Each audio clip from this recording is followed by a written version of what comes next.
Welcome to part 2 of the Ezell Stepp story, produced by North Texas Reveal.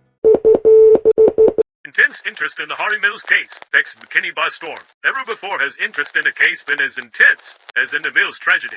Very little interest was taken in the disappearance of the man for several days after he failed to show up to his work here, and the conclusion had been reached that for some reason or another, Mills had left the country. But when Will Baxter came to the city and reported to Sheriff Blackman that he had found a body in the old abandoned well, the news spread rapidly over the city and several thousand people gathered on the square. It is reported that Stepp was informed this morning that his nephew had confessed Tuesday afternoon, and according to reports, still denies committing the crime. On the following day, Friday, September 23rd, copies of the indictments for Ezell and Arlie Stepp are handed down, and the Courier-Gazette splashes the headlines. Copies of indictments are given, and court set Ezell trial for October 10th. Judge Frankie Wilcox indeed set the case for Ezell Stepp for Monday, October 10th, and County Attorney A.M. Wolford requested the court grant an order to be issued to 200 citizens and appear before the district court in which to select a jury for the trial. The indictments charge Ezell Stepp with murder and Arlie Stepp with accessory to murder. Ezell Stepp had divulged nothing concerning the crime, other than giving a verbal statement in jail Wednesday afternoon that he had nothing to do with the murder of Mills.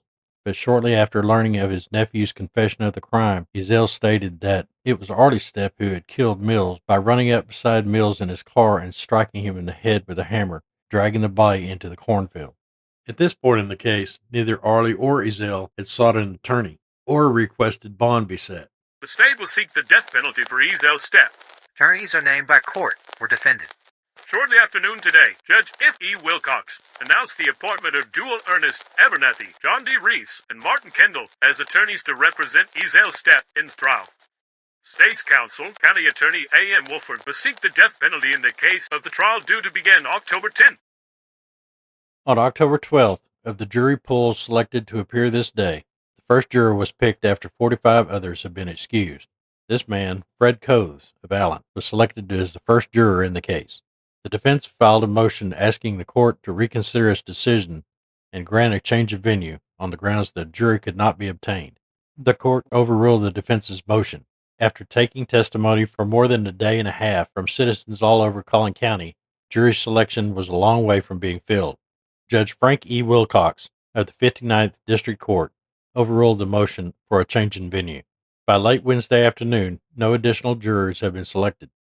4 selected by the prosecution were rejected by defense counsel. Sitting on the state side of the courtroom were Mills family members, including widow Mrs. Hardy Clifton Mills, her mother and father, Mr. and Mrs. William J. Jenkins, Hardy's mother and father, Mr. and Mrs. Albert Preston Mills, and several of his brothers, all interested in the proceedings. Stepp trial begins this morning with Arlie Stepp on the witness stand. The largest crowd which has yet attended hearings in the Stepp case was in the courtroom this afternoon. Doors have been barred again with explicit instructions by Judge Wilcox to officers to see that absolute quiet prevails. Every seat is occupied, and the walls are lined with a solid mass of humanity. Persons are here from every section of the county hearing evidence.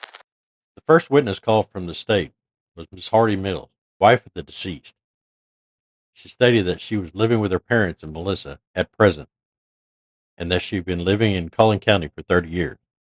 On September 1st, 1921, she said she was living northwest of McKinney. She said she was acquainted with the defendant, Ezell Stepp. She and her family living about a quarter mile of the defendant's home on the same farm.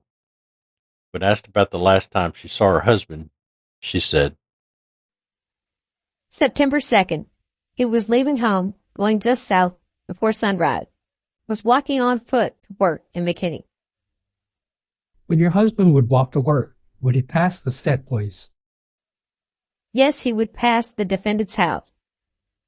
Do you know how your husband was dressed the day he disappeared? Yes, he wore a black hat, blue shirt, blue pants, ragged slippers, brown stockings, and short underwear. Were they stockings that he wore? Stockings. Whose stockings were they? They were mine. I object, Your Honor. At this point, the defense objected questions concerning her husband's dress, stating that it was immaterial, irrelevant, prejudicial, and had no bearing on the case. The objection was overruled. Have you seen these clothes since? Yes. Where? At jail. How long after you saw your husband leave home was it until you saw his clothes again? A little over 2 weeks ago. Were they the same clothes? Yes, Where? at Mr. Massey's undertaking house. State whether or not the body was that of your husband, Hardy Mills.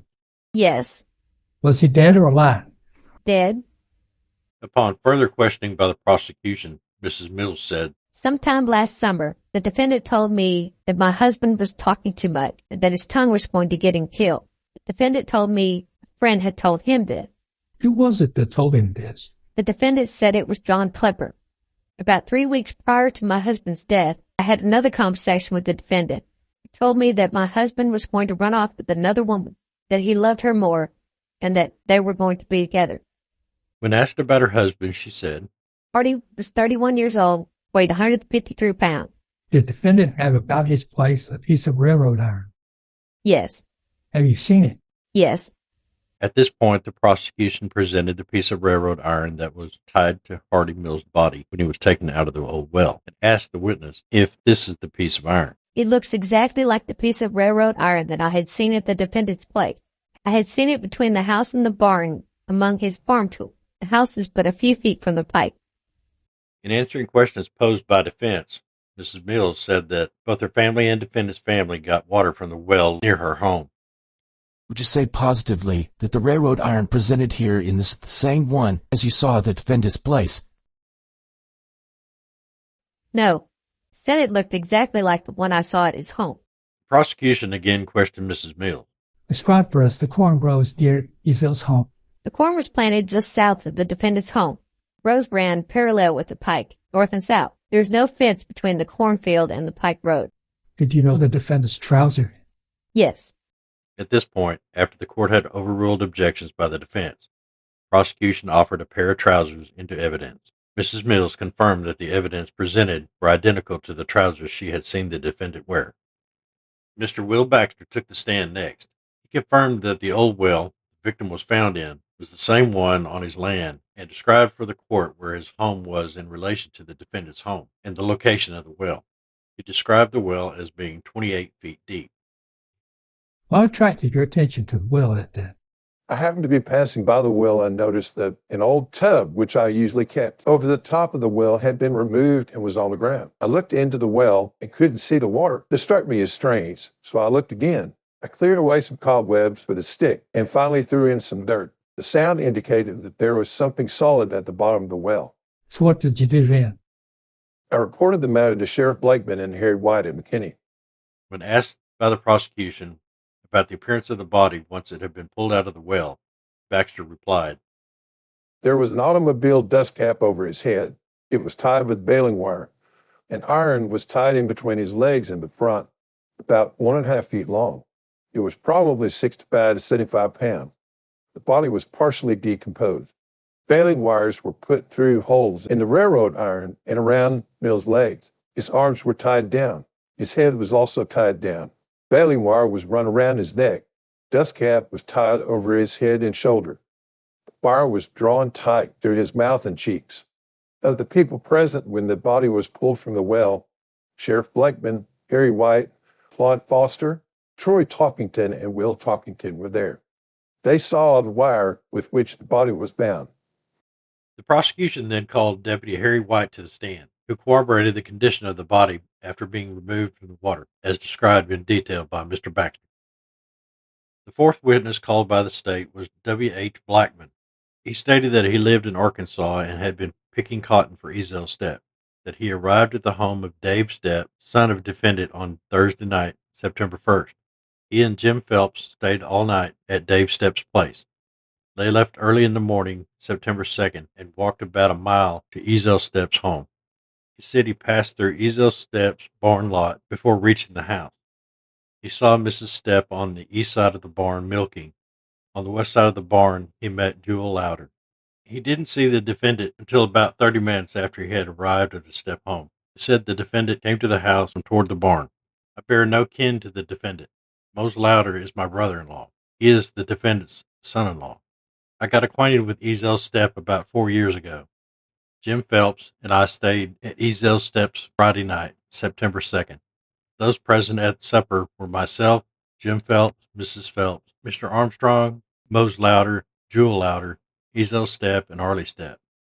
After supper, Phelps, Mose, and myself went to the well to get a bucket of water. We were gone probably 15 minutes. When we returned, Ezell and Arlie were gone.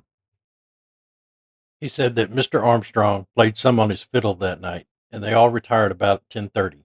That Ezell Stepp and Arlie Stepp were not there when they retired, and didn't return until about 1 a.m. Friday night by car. He was sleeping on the west side of the porch. They drove the car to the east end of the porch and came into the house. He said he saw them both go to bed. Trousers presented in evidence by the prosecution were identified by Blackman as the trousers that the defendant had on when he saw him that morning. He also corroborated the testimony of Mr. Armstrong and confirmed the time of arrival as 1 o'clock.